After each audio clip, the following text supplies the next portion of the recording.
Welcome student. Today we will discuss about the human ear. So we have one pair of ear. These are our ears. So ear, the structure of ear is divided into three parts, that is external ear, middle ear and internal ear or inner ear. We will study first of all the external ear. External ear, the parts of external ear and the function of external ear. So the external ear has many pinna, auditory canal and tympanic membrane. These are the main three parts of external ear.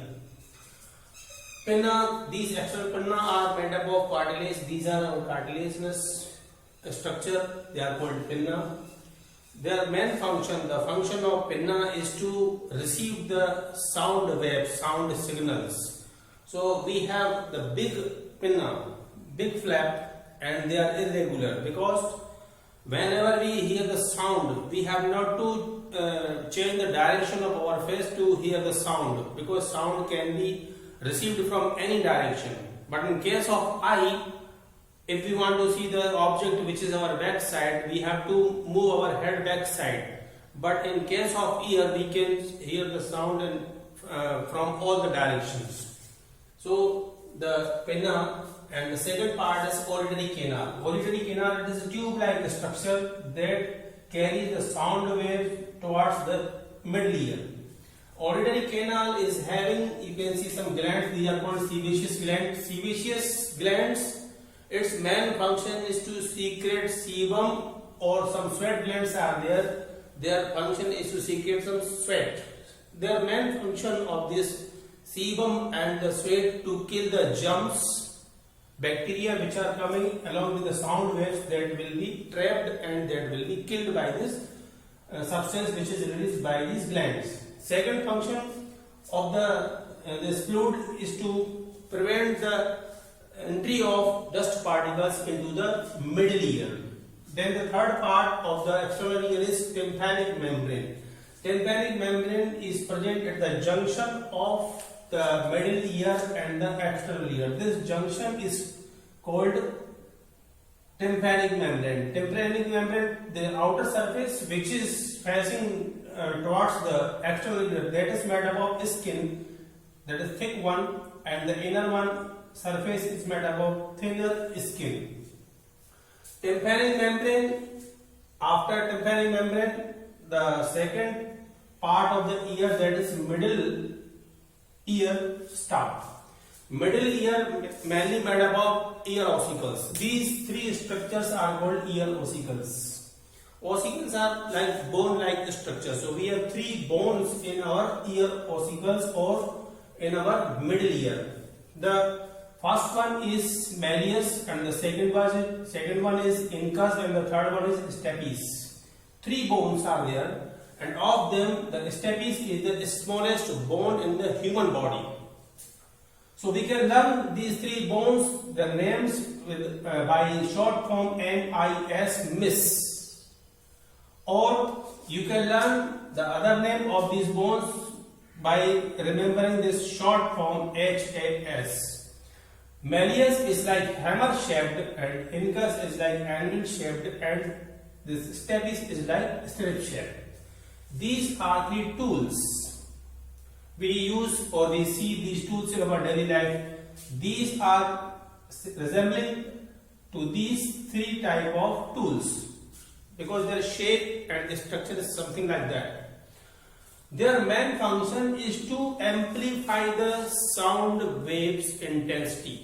Whenever we hear the sound which is at very low intensity, that sound is amplified by these three bones. These bones, when come in the contact of sound waves, these bones will vibrate and they will amplify the sound waves, and it will make it hearable for the ear, because the sound waves are received, they are very at low intensity. And one more structure is present in the middle ear. You can see this tube. This tube is leading towards the pharynx. Pharynx is located in our throat region. Its main function is to maintain the balance. It is called eustachian tube. Eustachian tube maintains the balance whenever we hear very hard or loud or very explosive sound. At that moment, if the balance of the air is not maintained in our ear, this ear ossicles or the bones or this tympanic membrane may damage. So to prevent this damage in these structures, this eustachian tube will help to maintain the balance of the air. Whenever we hear any explosive sound, our mouth becomes like ah. It means this sound is coming with a loud intensity or more intensity that is balanced, otherwise our ear ossicles or tympanic membrane can damage.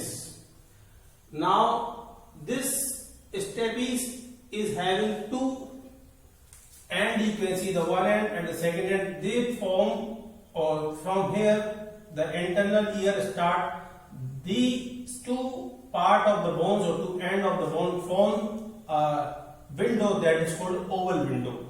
Through oval window the sound wave will enter into the inner ear. Through oval window the sound will enter into the inner ear. Inner ear we will see the very complicated part of the ear, and many questions are asked from the inner ear. So inner ear we can understand from oval window. This oval window carrying the sound waves. You can see the very complicated structure in the inner ear, that is, this is cochlea or semicircular canal. This is made up of three semicircular canal, means half circle, semi means half, and it is filled with the fluids. And this is semicircular canal, you can understand by the structure of this pen. This is the inner canal that is filled with a fluid that is called the endolimb. This is the inner canal, and this is which is forming the gap between this refill and the pen, that is called outer canal, that is filled up of perilymph.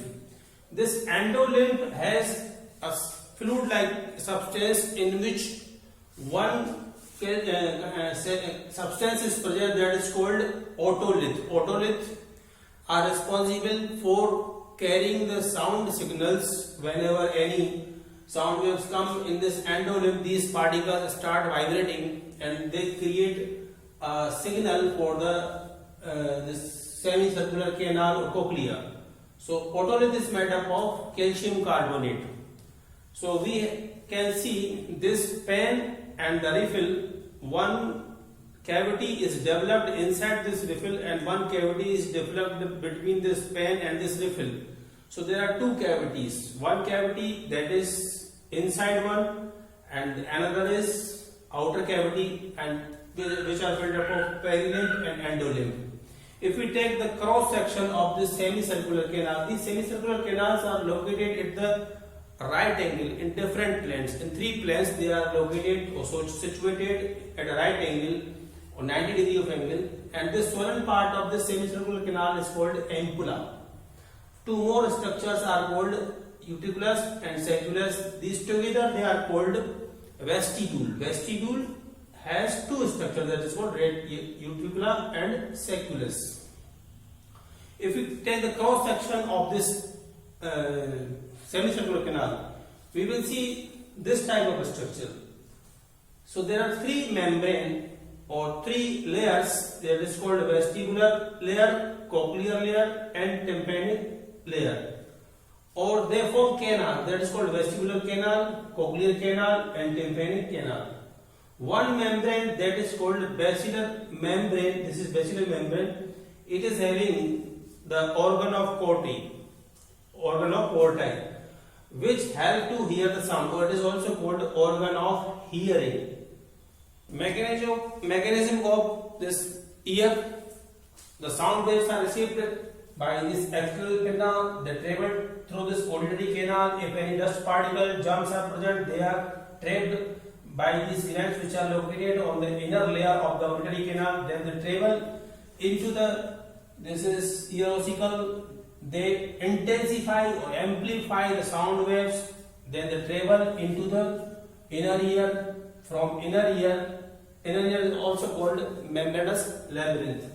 So they will travel through this middle ear, through this fluid, this perilimb and endolimb. They will start traveling through this perilimb and endolimb, and by the vibration of these otolith particles, they will create some currents like or signals which move towards the brain by auditory nerve. In this region, some structures, they are called sensory hairs, are present. The sensory hair carry collect the sound signals from this fluid, and they transmit the signal to the auditory nerve, and then these signals move towards the brain.